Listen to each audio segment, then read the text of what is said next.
Hi everyone, I am the mischievous one. You can call me Mischief. And I am the brownest bandits of them all, or the Brown Bandit. Welcome to Phono Stage, where we introduce you and share with you the music that we love. And today's theme is I decided to bring back a second volume to Theme Tracks for Life. Reason being is the first time we did this, I didn't fully understand What I meant. Yes, what you meant. The significance of the theme tracks in your life. Yes. I took it as what songs best describe me, which was hard for me to pick, so I let other people pick songs that they thought described me. Only to realize when you described the details of the theme during the filming of it that I did it very wrong. So the details, or a detail, some details of Theme Tracks for Life is the songs that come to your mind in certain situations. You could be driving your car slow. You could be driving your car fast. You could be walking down the street. You may be walking along to the tempo of a song in your head that's in your brain, kind of thing. In that moment, that's your theme track. Fair enough. Or as I call it, Theme Tracks for Life. Yeah, okay. Right? That's a different way of looking at it. You just won a race. Whatever. Yeah. Whatever the you're case doing is. chores, you're getting ready, you're winding down, you're winding it down. You're driving to a party, you're driving home from a party. A dance hall jump. I kind of remember. I vaguely remember some of the stuff you said from the first time we introduced this episode. With that being said, that is kind of like, now that I understand, my picks today are basically like, if I had like somewhere to go in the evening. Yeah. What my like Saturday would be like from beginning to end. If I had like shit to do in the middle of the day. That's a good twist on it. So I decided to like make up for the first episode. I would just like, okay, here's a Saturday for me. But we're gonna start with your pick first. So what is your first pick for Theme Tracks for Life Volume 2? That's 2. Justin Lewis Scott, better known as Big K.R.I.T, an acronym for King Remembered in Time, is interesting. Okay, that's a very clever way of just having Big King Remembered in Time, seeing. It's just, like for particular people of such status, celebrity status and all that stuff. Yeah. Some people, some of them have that whole mentality of what am I leaving behind kind of deal. Right? So that's a clever way of, essentially naming yourself like legacy. Right? It's a very clever way of naming yourself that. Well put. At least that's how I took it. I like that. It's kingly. I was introduced to him in like 2013 and really late on it, but he's a producer, rapper, American, and from Mississippi. He started his musical career in 2005 with Def Jam Records, which was a big deal, and gained notable recognition following the release of a single called Country Shit, which featured Luda, and then Bun B on the remix of that. In June 2012, he released his debut studio album, Live from the Underground, which debuted on the Billboard chart, or Billboard 200 chart. And then his second album, Catalactica, released in November 2014. I didn't hear about him. Shout out to my boy Tome. He introduced me to Big K.R.I.T, and so the song I'm going to talk about is from his third album, which is called Forever is a Mighty Long Time, or the number 4, Eva is a Mighty Long Time. And the song I chose and I'm going to go with is Confetti. Which is a friggin' heavy song. Like crazy. From my point of view, in terms of just musically. Yeah. That's especially that. It's almost like a cathedral bell kind of deal. Yeah, it's different. The ebbs and flows in the song. a different experience when I first heard it. When the bass drops too, man. Oh my god. Like a partway through the song, the beat. Yeah. It changes up a bit. The song changes up a little bit. Yeah. That part's dope too. I really like that part. So again, producer and rapper, I think equally as good at both, which is rare, they say. His flow is dope. Absolutely. He's got that southern vibe to it, that slang. So yeah, he wrote Confetti about his confidence as an artist, rapper, and lyricist. Again, you could feel that in absolutely. He's like flexing. He's like, my shit's the shit, and your shit's not even anything. It's like your confetti ain't nothing. I'm the one with the confetti. It's me from him. It's me expressing that I know where I stand in music and I know my catalog. And after the 2014 single, Mount Olympus, that's known. Because he mentions it in the song. The last time I fucked the world, I might have bust the center. I bought a crib and set that bitch on town of Mount Olympus, right? And so that's what he's referring to with that line. He goes further on to say sometimes you think you didn't win and you focus so much on that instead of really looking at it from the perspective of it not being your time yet. And if somebody else won and they're going hard trying to put it in your face, they might not even know how to celebrate. Your confetti ain't even heavy. Your confetti ain't even heavy. Even when people are like, man, K.R.I.T, why aren't you where you need to be? Why aren't you getting this kind of light? I will. My role is different, and Confetti is just that. People know lyrically, I go in, and you should never take me lightly on any record. And that's just the truth about it. Later on, like I'm hooked on a different song with him and J. Cole in it. It's just ridiculous. I love his production. It's always interesting. It's always very different sounding from anybody else's production, and you recognize it when it's him. And so I play that sometimes when I'm angry. Okay. Right? Or just sometimes when I'm like in the car and I'm like, yo, I'm feeling today. Yeah. Today's like, it's not aggressive. It's just like I'm hyped. hyped. Yeah. And I'm feeling myself. I might be feeling my outfit for the day or something. Which is funny because it's technically using the same song as to deal with two different feelings. Yeah. Right? One you're like, I'm angry at whatever it is you're angry at. Yeah, yeah. And then the other one, you're hearing the lyrics and being like, I'm ready to take something on. Yeah, bring it. The day. Yeah. The day, right? That's it. Bring it. So a lot of times it is played, folks, as my track of the day, first thing in the morning. Okay. So that's my first pick, man. On to you. Okay, so for my first pick, so like I said, my theme tracks for life on our second volume are basically like a Saturday for me if I were to be like going out in the evening. So first thing in the morning when I wake up, once I muster up the energy to get out of bed,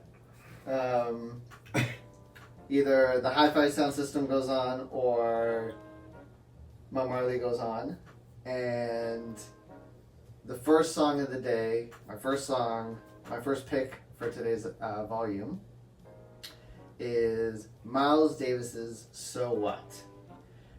It is the first song I play every Saturday and every Sunday morning before whatever other jazz music comes on. Jazz is the first thing. Jazz is just the morning thing. It doesn't even matter like what kind of jazz for the most part. Sometimes I'll skip over a song, but it's rare for me to skip over a song. But it's just jazz first thing in the morning on the weekends while I'm doing whatever I got to do to get my day started. So Miles Davis, who we brought up in many different episodes, is an American jazz musician, trumpeter, band leader, and composer. Born 1926 in Alton, Illinois, died 1991. And So What, the song that we are talking about today, is the first track off of the best-selling jazz album of all time, Kind of Blue, which I went and bought today. He did.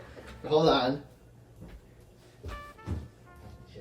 I'm gonna just show y'all. There. This is it. I went and bought it today. This is it. That's And it. he got a pretty great press by a company called Music on Vinyl. I've got a few presses by them, and I think they reproduce stuff pretty faithfully and I think fairly priced. Yeah. I'm happy for what I. You're damn right. I'm very, and very if I may interject, Mischief recently he set up his first hi-fi system. With your help. I Consistently, every single time you come over. It's just like. So I had mentioned to you at one point, there's things that you need. There's Yeah. just things that you're gonna play I need first to of own. all, Yeah. and that you need to own as reference points because you're just gonna play them that much because they're just good. Yes. Um, And So What being the song that I play every Yeah. weekend, instead of now streaming it off of something, I can just put the record on and let the record play a little bit. As Before. it should be. Yeah. I'll also add that record is a lot of people's gateway drug into jazz. Yeah, I remember you telling me that. And it just, well, look at every Saturday and Sunday. Yeah, right. I don't gotta say anything No. more about it. Like, That's anyway, the thing. sorry, go ahead. Kind of Blue was recorded in March and April of 1959 at Columbia's 30th Street studio in New York City. Also featured on the album, John Coltrane and Julian Cannonball on saxophone, Bill Evans on piano, Paul Chambers on bass, and Jimmy Cobb on drums. Now, we all know that Miles is like among the most influential and acclaimed figures in history of jazz music. I actually found a little blurb. So a book called The Last Miles, The Music of Miles Davis, 1980 to 1991, written by George Cole, explains why Davis is so important. Okay. So Cole explains that Miles Davis to jazz is what Mozart was to classical music, Okay. or what the Beatles are to pop music or popular music. He is by far the most influential jazz musician of all time, and it's unlikely that anyone will ever supplant this position. No, what's said usually is like, the next Miles, or the next Coltrane, if that can be said. Yeah. No, that's and yeah, because there's no. Wynton Marsalis, yes, it could be said. So I find, and what I feel like why I gravitate to this song being the first song that I listen to every morning on the weekends is because So What is just, it's simple, Mm-hmm. it's melodic, and its simple melodicness is so catchy. Well, I'll say that's one of the special things of modal, which is he created, or he was one of the creators of that genre. Yeah. Post bop. Space between the notes thing. Yeah. The simplicity, right? Let it rain out. Let there be some silence for a second. And continue. He just was a master of that. Yeah. It's funny that you say that because what I found out about pretty much the album was that it wasn't recorded as take tries. The whole album was recorded as full takes. Yeah. So live off the floor, essentially, because they couldn't do that. Miles would come with unfinished work and be like here's you gotta play all of it in this order. Fill in the blanks. And they kind of had to just fill in the blanks, so they couldn't do take tries, Right. because as soon as they did something, they couldn't recreate it unless they remembered it on the fly and be like, oh, I think this is what I did. You know, they had whatever was played, whatever you're listening to off this album, is essentially live off the floor. And with that, Miles would also just point out who's doing what solos in what areas. Yep. And then off they would go. But yeah, this is, like I said, this is the song that I play first thing in the morning on the weekends. It's just so subtle. It kind of, for me, the progression into the song is a perfect way. If I could literally set the sound system to like on an alarm system and all that, so the first, and then somehow the song would be the first song that plays, Right. it'd be the perfect song to wake up to. I love the first snare, that first crash of cymbals, immediately the first crash of cymbals, and then when that comes in, when it all comes together after that initial intro is so beautifully done. Nice pick. Thank you. But yeah, that's my first pick for my morning on the weekends. Miles Davis's So What off of Kind of Blue. On to my second pick, or our third, and that song is called The Weather, off of L. Michels Affair and Black Thought's Glorious Game, which up to this point in the year, folks, is my album of the year. Yep. I've been saying that for the last little bit, Mischief. Yep. So it's a good album. No, it's not. It's a great album. It's a great album, and I've what's the word? Delved into it? Indirectly have listened to it more than I normally would have. yeah. So Tariq Lugman Trotter, better known as Black Thought, is an American rapper, singer, actor, and lead MC of the Philadelphia-based hip-hop group The Roots, whom you all might have heard out there if you're not familiar with this band, because they are Jimmy Fallon's band. And back him up. Black Thought is the lead singer or rapper or whatever?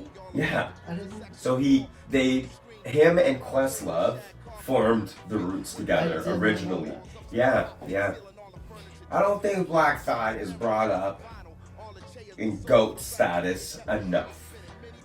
Somebody said that to me recently, and I'm like, you know what? You're right. You go back and you start listening. What bad verse have you heard by him ever?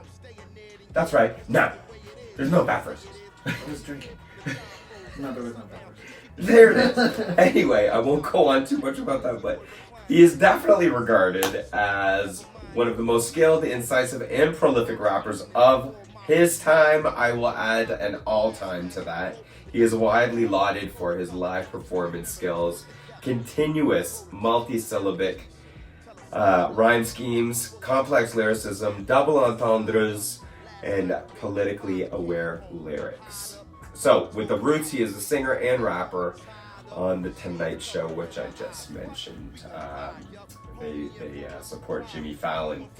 The other side of that album that I mentioned, Glorious Game, is the L. Michels Affair, and they're an American cinematic soul group led by musician and producer Leon Michels, based in New York. The group is noted for its wide-ranging influences, analog production approach, and hip-hop collaborations. And on that note, what I will add, and I think I said this to you immediately after hearing the album about 89 billion times, because it was on repeat, was that if you took out the lyrics to this, it would be a rhythm and blues doo-wop album, almost. Yeah. And I didn't know about L. Michels Affair.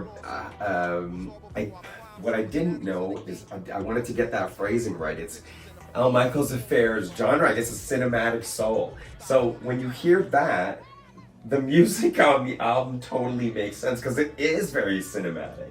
Yeah. Yeah. To me, it's very 70s. I picture 70s. Engaging is what it Absolutely. Is. Oh, very well put. Quite engaging. Touché. Well, you own the album. I do. I busted out Kind of Blue. This is your album of the year. My album. What are we gonna say it like that for? Being melodramatic. Look at this. It's gorgeous. It's glorious. It's The Glorious Game by L. Michels Affair and Black Thought. Not only is it gorgeous outside, but yes, folks, it is gorgeous on the inside. Now, what I will also add a big shout out to Luwap. He's the one that gifted me this album in the first place. Nice. Big ups, homeboy.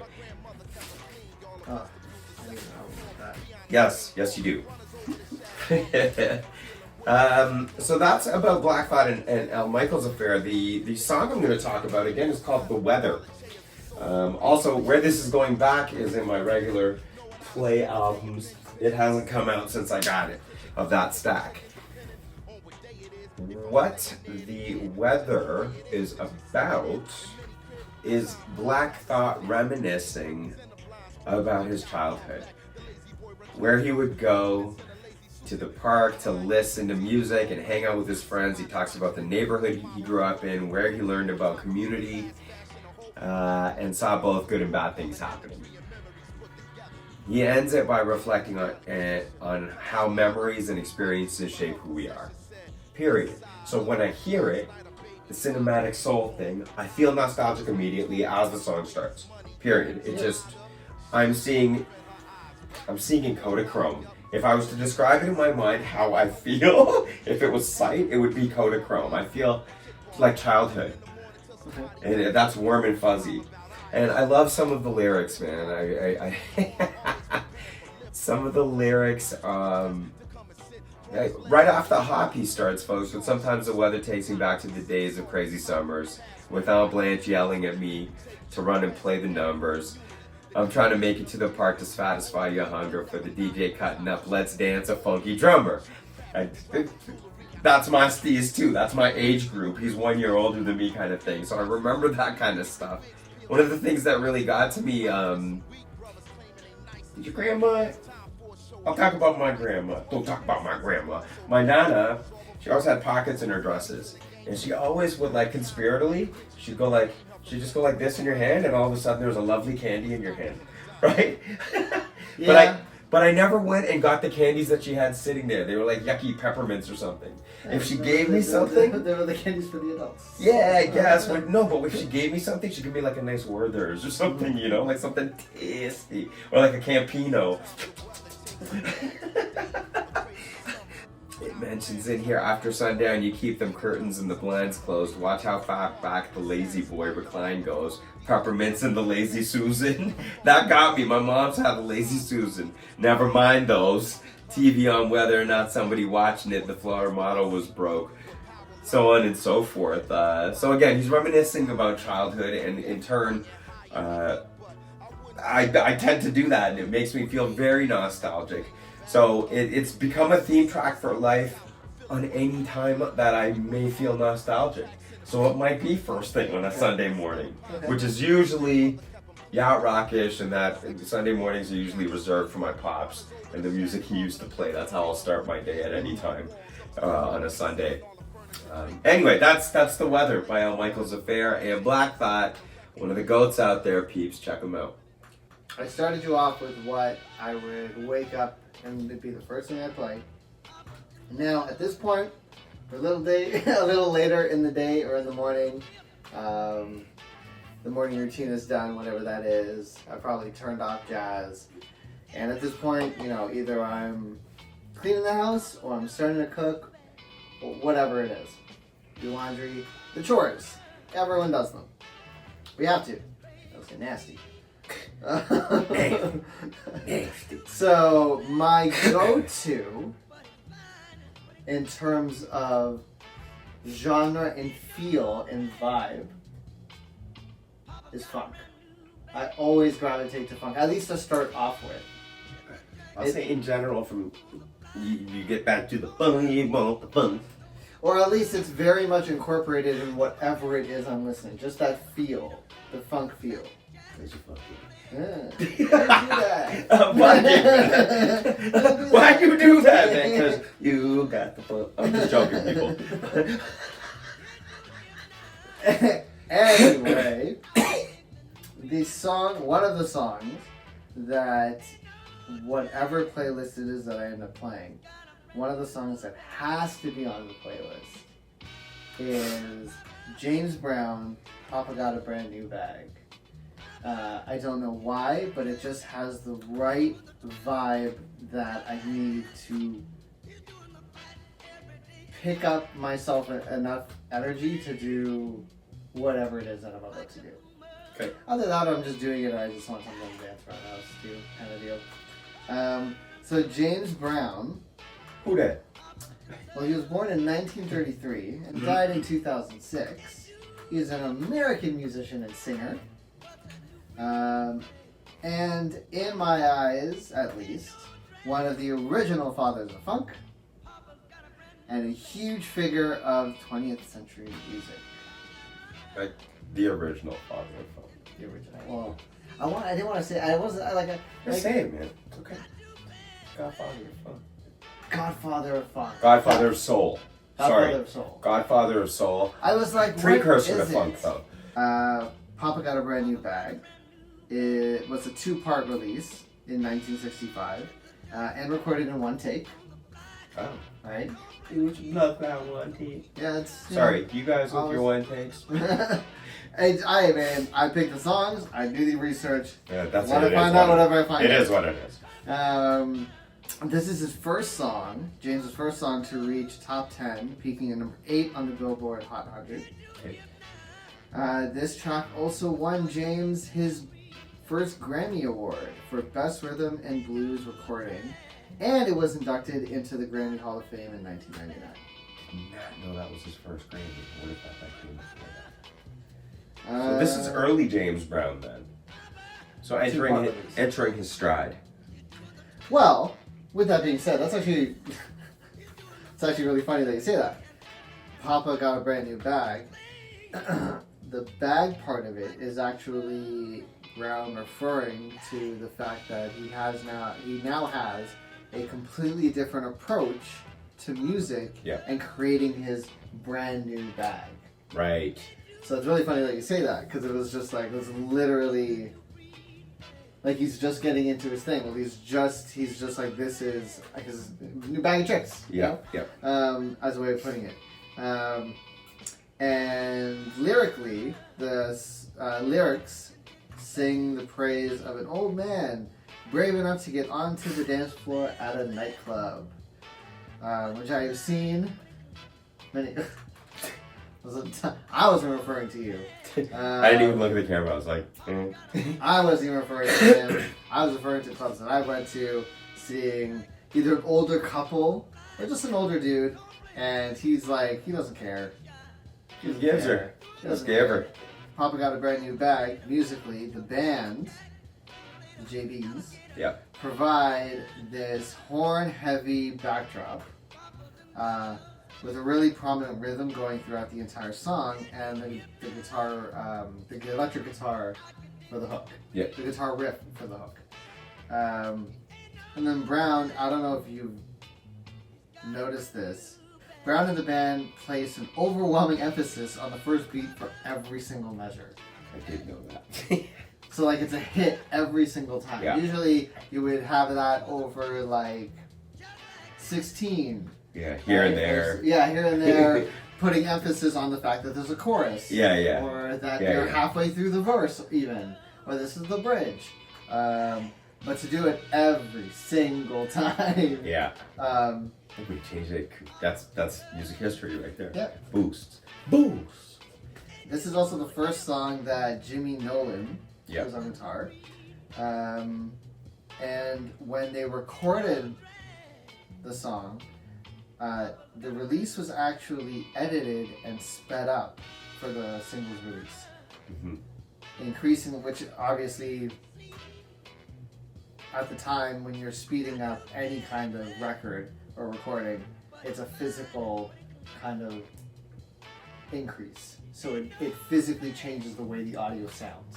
Okay. Now there's ways of doing it where you can actually increase or decrease the tempo but still keep the same key with technology and all that. But at this time, if you're speeding it up or slowing it down, it's changing not only the tempo, but the key that the song is in. Right. So because they sped it up, it increased the tempo and raised the pitch of the song by a half step. Okay.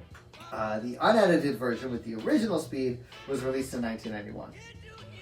Okay. So, very much many years later. Yeah. Again, Papa Got a Brand New Bag. The bag was referring to James's new style and new way of looking at music. And the song is lyrically about an older gentleman brave enough to get on the dance floor. Now James Brown, from beginning to his end, was a man who danced. Yeah. Many people to this day mimic the same thing. Absolutely. Bruno Mars is the main one that I can think of that has mimicked James Mick Brown's Jagger style. back in the day. Oh yeah, that's true. Yeah. There's that story, right? This song actually mentions a lot of dance moves, which is always part of, like I said, always part of Brown's stage show. Now the song's listed in Papa Got a Brand New Bag, and I actually, for the most part, only know one of these. Okay. When it comes to actually moving it, as someone who likes to dance. So he mentions it, and in this order, if I believe: the jerk, the fly, the monkey, the mashed potato, the alligator, the twist, which is pretty much the only one I know, and the boomerang, which is what I guess the older gentleman, jumped on the dance floor and did. And this being 1965, Look around, old men are still doing it. Yeah. I know, I'm one of them. I like to dance. I like the mashed potatoes. I like mashed potatoes. I'll do a little twist here and there, you know? This is basically, again, what I play while doing chores. Or one of the songs I hope, or I make sure come on while I'm doing chores, whether it's cooking, cleaning, laundry, it doesn't matter. Okay. Because to me, this is the right type of funk that I want to hear while I'm doing things. Yeah, get you going? Yeah. It does. And then whatever happens after that, happens after that. Hopefully I could just listen to kind of the same kind of vibe for the rest of the time. But again, at some point I'll end up feeling something else and be like, let me hear this song. But then it comes back in some way, shape, or form. Even if I switch to another genre, it probably has some funk to it. Yeah. But yeah, that's what I got. James Brown, Papa Got a Brand New Bag for my second pick. For my final pick today, Mischief, I've decided to go with the song called One Love. Da da da. By Nas. And it has been stated as a side note that the title of the song originates actually from the Jamaican singer-songwriter Bob Marley, according to Nas. So that's that was kind of, I didn't know that until I started doing the research for this. I figured with the name. No, but I didn't even go there. I didn't figure that at all. I thought it was totally, you know. I don't know why, but I didn't ever think it had to do with anything with Bob Marley. Okay, yeah, fair. To be fair. I just gravitated there naturally. Yeah, I didn't assume that it had anything to do with Bob Marley. I was just like, oh, One Love, yes. Bob Marley song. One Love. I will get back to the song. Let's talk about Nas first. Nasir bin Olu Dara Jones, better known as Nas, is an American rapper from the East Coast of hip-hop. He's regarded as one of the greatest of all time. He's also the son of a jazz musician. Nas began his musical career in 1989, and at first he went as Nasty Nas, and recorded demos for Large Professor. Later he was featured on Live at the Barbecue with Third Bass and Large Professor and a whole bunch of different people, and Main Source. And he was like, people wanted him. People wanted to get him like on their label kind of thing. So that's who Nas is. I'm going to talk about the album before we get back to One Love. Illmatic was his debut album. Yeah.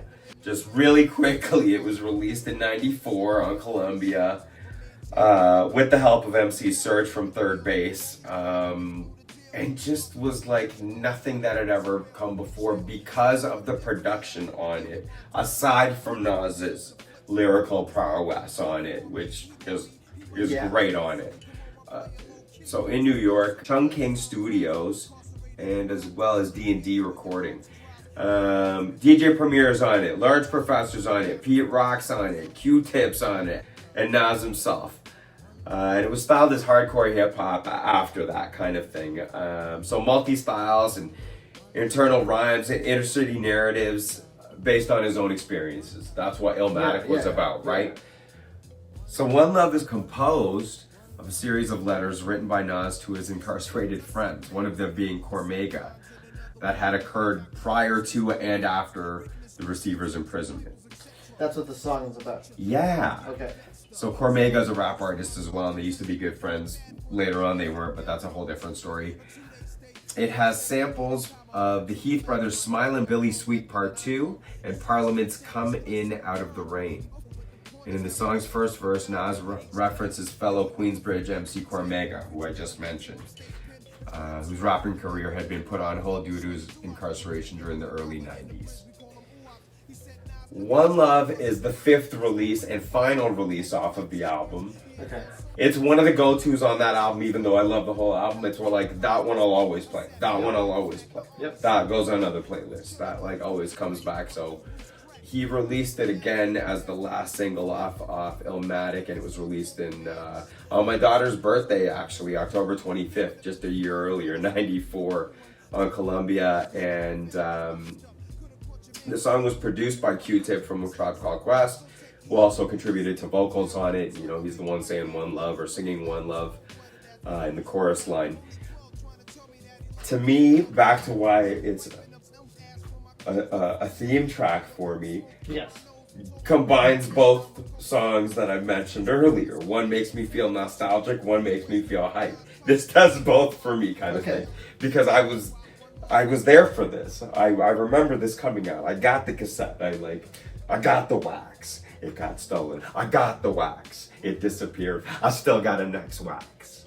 So yeah, that's what the track's about. And I guess that's why it's a nostalgic thing, because you think about past incidences in your life, whatever. And again, this was what the theme track to my youth, one of the theme tracks to my youth. So it's going to feel nostalgic. Yeah. Yeah. So that's my last and third and final pick, man. It was a dope song. It was a dope song. It was very, I like old school sound. And obviously for the time it came out. There's the It was age nice. gap. It was nice. That's my mid-school sound. Whatever. Yeah, shit, so Whatever. My shit's becoming old school now. There it is. There it is. What's your final choice today? So, I have woken up, listened to some So What by Miles Davis. I did some shit around the house, danced around with some James Brown and his brand new bag that Papa got. Now, let's say I happen to be going out somewhere. Whatever it might be. Just like the theme track is meant for. Whatever it is that you're doing, what do you gravitate to? Yeah. So if I were to be going out dancing, if I were to go to or if just dancing was where I was going, whether it be a family party, club, blah, blah, blah, blah, whatever. Yeah. If I were to even be just getting ready in general. Getting ready to leave the house. Because you don't want to leave the house in a miserable mood. Right? Especially if you're going somewhere where there's in public. Right? So you need something to kind of keep your spirits up, hype you up, get you ready to go out. There's a lot of songs that do that for me. This is kind of the one that I'm feeling right now. And that is Run the Jewels featuring Trina, Panther Like a Panther, Miracle Mix. Because it just sets me right, it gets me right in that mood. So, Run the Jewels, also known as RTJ, they're an American hip-hop super duo composed of Brooklyn-based rapper and producer LP and Atlanta-based rapper Killer Mike. LP, shortened from El Producto, Jamie Nalin, started his career as a member of Company Flow and as a member of the Weathermen. Killer Mike, Michael Santiago Render, made his debut on Outkast's 2000 Stankonia album, and later appeared on their Grammy-winning single, The Whole World. When the whole world... Anyway, I thought you were going to continue after I continue. Anyway. And lastly, featured on the track again is American rapper Katrina Laverne Taylor, also known as Trina. Run the Jewels, RTJ, the duo, were first introduced to each other by a Cartoon Network executive. LP later produced Mike's 2012 album, R.A.P. Music. Which is an awesome album. which was soon followed by Mike's appearance on the track Tougher, Colder, Killer on LP's 2012 album Cancer for Cure. And just like you confirmed, or have your confirmation opinion on, when RAP Music and Cancer for Cure were released within weeks of each other, the two decided to go on tour together. And the success of all of that, right? The success of the tour and the albums led to the decision for them to form Run the Jewels, with the duo taking their name from the lyrics of a 1990 LL Cool J song, Cheesy Rap Blues, which is just, run the jewels, run the jewels, run the jewels. They're the best duo out there right now and have been for a while. Yeah, I've been listening to a lot of their stuff lately. Like a lot. A lot of their stuff is... How much? Like a lot? Like a lot. Wow, Like a lot. Like a lot. Anyways. Sorry. They're just, a lot of their songs have ended up in my on repeat playlists. There's just, they have the kind of vibe that I'm just looking for. Mind you, all the ones I listen to are the ones that kind of have the same kind of vibe to it to some degree. But man, the music's so dope. Yeah, absolutely. I love it. Production's awesome, lyrically. So Panther Like a Panther is off their third self-titled album, and which was released in 2016, Run the Jewels 3. This track was first revealed on a trailer for the video game Gears of War 4, but the track was slightly drowned out, as Gears of War is a very carnage-filled game. Mm-hmm. A lot of just explosions, gunfire, monsters making noises. Lyrically, it's a hype song, you know, with in terms of I'm the shit, bitch. Yeah. Right. So kind of go. You're feeling yourself. Kind of to go along with Confetti being I'm the shit, bitch kind of song. Yeah. Right. It just lyrically it has that feel. From verse to verse, it's just basically them in very clever metaphorical ways or very direct ways saying why they're just better than everyone else. Yeah. And I just like, as much as I love the whole beat and getting into it and getting into that vibe, into that headspace, I always love the fact that it starts off with like a open mic finger snapping kind of poem in the beginning. Hey. You know. Which if I'm correct, is about eating pussy. Right. Yeah. Yeah, because the next line stated. It's not like when the beat comes in, he stops talking about what he's talking about. He just keeps on going. But I love the fact that there's this, and there's like some pitch changes and something like, yes. Yeah. And then the lyrics, the music pops off, the lyrics pop off, and the chorus, like I said, they go, I'm the shit. Looking at the money like it's mine to get. I'm the shit, bitch. Everybody down, throw the pistol and fist, which is where Trina fits in. She's got a great voice for it, and to me, she kind of sounds like Too Short. The way they've made her voice sound in there, whatever filter, whatever, it makes me think of Too Short for some reason. Yeah. But it's that hype. It's hype. They bring that hype to their performance lyrically. A great job on the beats production for it to follow suit. Man, I just love these guys because they have a lot of personality that they put into the lyric and their delivery of the lyrics. Yeah. Which is fun. Always fun to listen to. You don't listen to something monotone is boring. And that's kind of a departure. You know, Killer Mike's very well known for his political views and his activism.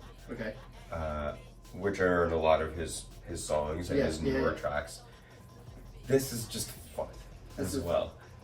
And that goes along with what you said. You're going out to have some fun. You're heading out. And this setting is a- you off with a bang, kind of And thing. this has fallen under it. So it wasn't even until I heard it. I didn't know about it, right? Right. So this is just a more recent one. There are even older tracks from like early '90s and stuff like that I could have picked that I Yeah. really wanted to, but I actually ended up. I'm going to save them for. But if you're feeling it from there, Yeah, that's basically why I That's it. decided. I was just like, I really want to talk about this because it's a great song. It Panther also Like a happens to be Gracie, my dog. Gracie's theme track. Like when she's walking in on the shit, bitch, slow motion. Years ago, when I first got the album, I cranked it in that little apartment, my poor neighbors, and Gracie was lying there, and I was recording her, and as the chorus came on the shit, she looked at the camera, and then it goes, trying to get that money. What does it say again? On the shit, looking at the money like it's mine to get. Looking at the money like it's time mine to get, and then she goes, "I'm the shit, bitch," and she looks at me again and just stayed looking at the camera. So I'm like, that's my dog's theme track. She panthers like a panther. She panthers like a panther. Good pick. Again, this is me getting ready to go out. This is the end of the day. Not the end of the day.